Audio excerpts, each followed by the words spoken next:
with challenge number 13, being true to yourself and showing your real side, being so honest, don't telling any lies, and just go all out on that. It has been quite the week. I mean, when I started this, I didn't quite know what I was getting myself into. I realized it was gonna be a tough one, but so many new thoughts, so overwhelming. It's really hard to grasp this topic in just 1 week, and that's not possible. It's not what I've done. I've just started to scratch the surface of this, and I'm far from incomplete understanding of it. So when you talk of vulnerability and not telling any lies, I think this is a quite individual thing. For me, it hasn't been that hard.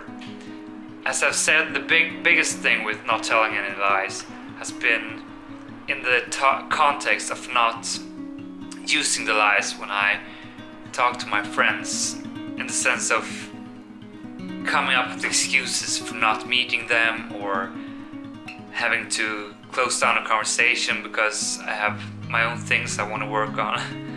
And usually I always come up with these lies. And I think that's a quite common thing among people, at least among my friends when I've talked with them about it.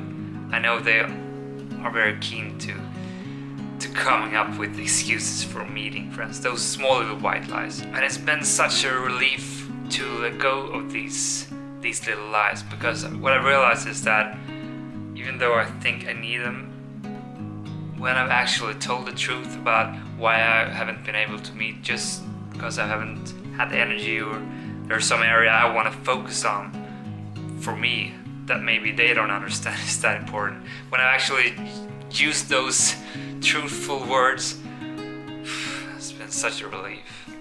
So I can only say that being honest about those small things, removing the white lies, it just feels like I'm putting out my real self. Usually these small little white lies, even though they're small, they follow with some kind of little anxiety or shame, because you're not honest. You're not honest to yourself, and you're not honest to your friends.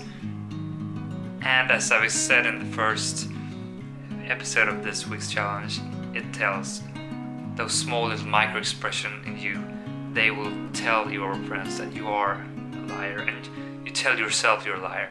So just that small habit of quitting lies has been so great.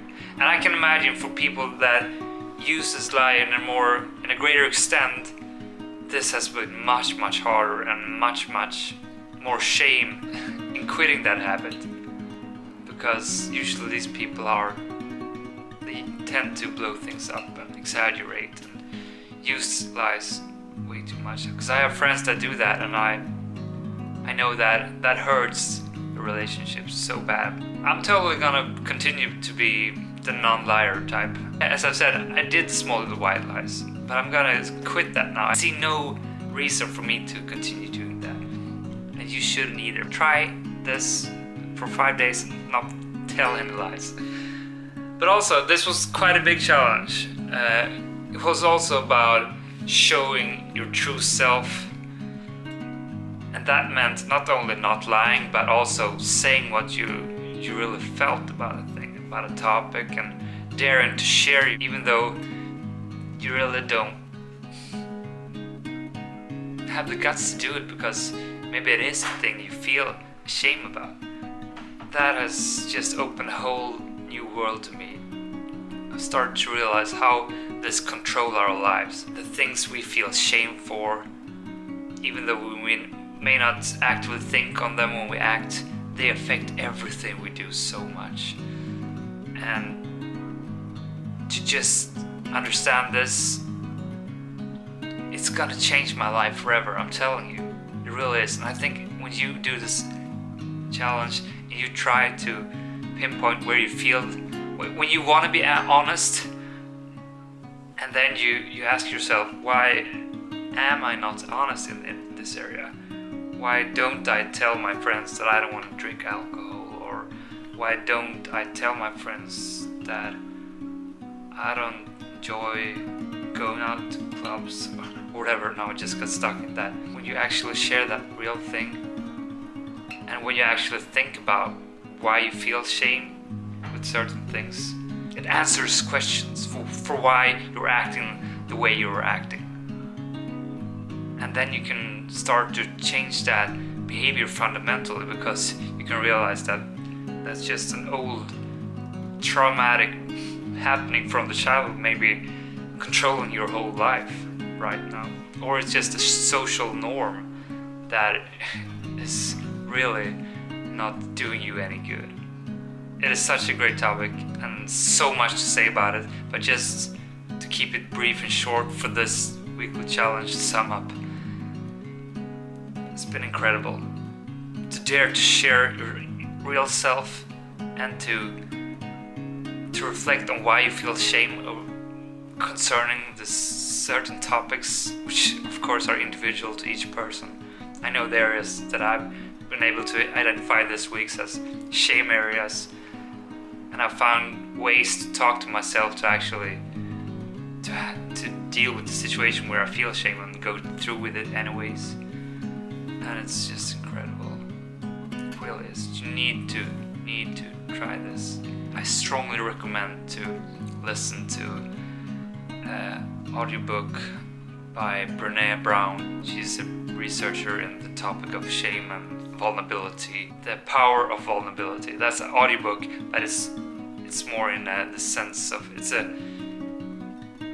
more like a 6.5 hour long TED talk with an audience. Now I may address this topic again because it's just too much to cover. I want to keep these videos brief. But I'm just, if there's any challenge of all the challenges I've done, do this one.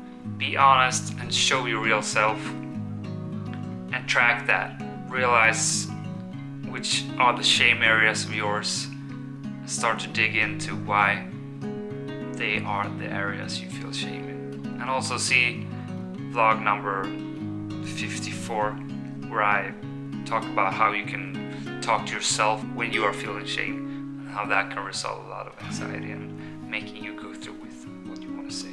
That is everything for this weekly challenge number 13. I hope you are feeling the same way like that I am right now. What I don't know if I hope you are, but because it's so much mixed feelings. It's happiness for what I've been able to realize, and still there's so much things I realize I have to deal with on a much deeper level. But yeah, great week. Really great week. That's all you're gonna get from me now. See you later.